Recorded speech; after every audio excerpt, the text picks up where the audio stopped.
Students, आज हम आपको मॉडल क्वेश्चन पेपर दे रहे हैं। संभावित प्रश्न और ब्लूप्रिंट के अनुसार बनाने का प्रयास किया है। आप इसको रोल मॉडल या मॉडल पेपर के रूप में इसको देख करके प्रैक्टिस कर सकते हैं। Class 10th Hindi Madhya Pradesh board के अनुसार इसमें फिल इन द ब्लैंक्स आपके 6 मार्क्स के या 7 मार्क्स के आ सकते हैं। 6 मार्क्स के आपको बनाकर इसमें दिया है और इस तरह से प्रश्न आ सकते हैं। क्योंकि आपकी बुक में एक्सरसाइज नहीं दी गई है तो चैप्टर के बीच में से ही आपके क्वेश्चंस बनेंगे। एमसीक्यूज जितने हैं आपके बुक में जो भी चैप्टर्स हैं उसमें से ही बनेंगे।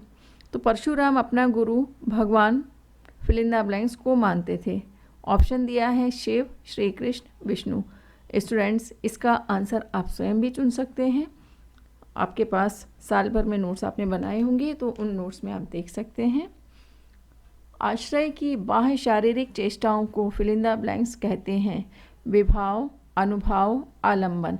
आपने रस पढ़ा है तो रस में आपको इसका आंसर मिल जाएगा।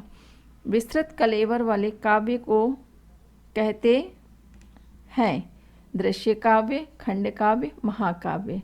आपने काव्य पढ़ा होगा तो इसका भी आंसर आपको उसमें मिल जाएगा। और बाल गोविंद भगत की प्रभातियाँ फिल इन द ब्लैंक्स तक चलती थी। कार्तिक मास, फागुन मास, चैत्र मास। फिर है फिल इन द ब्लैंक्स। वाक्य से किसी क्रिया के करने या होने की सामान्य सूचना मिलती है। विधानवाचक, निषेधवाचक, इच्छावाचक। स्टूडेंट्स, इस प्रश्न का आंसर भी आपको वाक्य आपने पढ़ा होगा उसमें आपको मिल जाएगा। फिर ऑप्शनल जो क्वेश्चन रहते हैं एमसीक्यू, बहुविकल्पीय उत्तर जिसमें आपको दिए जाते हैं उसमें से एक सही उत्तर चुनकर लिखना होता है। तो उसके प्रश्न इस तरह से बनाने का प्रयास किया है कि रीतिकाल को काव्य की दृष्टि से बांटा गया है। 2 भागों में, 3 भागों में, 4 भागों में या 7 भागों में। स्टूडेंट्स, आपने काल विभाजन पढ़ा है उसमें रीतिकाल आपको दिया है। आपको बस थोड़ा सा हिंट दे रहे हैं कि रीतिकाल को रीतिबद्ध, रीति सिद्ध और रीति मुक्त यानी 3 भागों में बांटा गया है।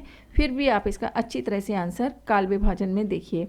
सूर के पदों में तेल की गागरी कहा गया है। श्री कृष्ण को, उद्धव को, गोपियों को, सूर को। स्टूडेंट्स, आप काव्य खंड में जो सूर के पद दिए गए हैं आप उसमें इसका आंसर आपको मिल जाएगा। आपने संदर्भ प्रसंग व्याख्या लिखी होगी तो इसमें आपको उसका उत्तर मिलेगा और प्रश्नोत्तर में भी इसका प्रश्न का उत्तर आपको मिलेगा। चरणों में निहित मात्राओं के आधार पर दोहा है। स्टूडेंट्स, ध्यान से देखिएगा इसका, आप जल्दीबाजी में इसका उत्तर मत लिखिएगा। सममात्रिक छंद, विषम मात्रिक छंद, अर्धमात्रिक छंद, अर्ध सममात्रिक छंद। स्टूडेंट्स, दोहा में 4 चरण होते हैं और 2 चरणों में मात्राएं समान होती हैं तो आप समझ सकते हैं इसका क्या उत्तर होगा। फिर भी आप कंफ्यूज मत होइएगा। अर्ध सममात्रिक छंद यानी पहले और तीसरे चरण में और दूसरे और चौथे चरण में मात्राएं समान होती हैं, इसलिए ये अर्ध सममात्रिक छंद में आएगा। नेताजी का चश्मा कहानी का मूल भाव है।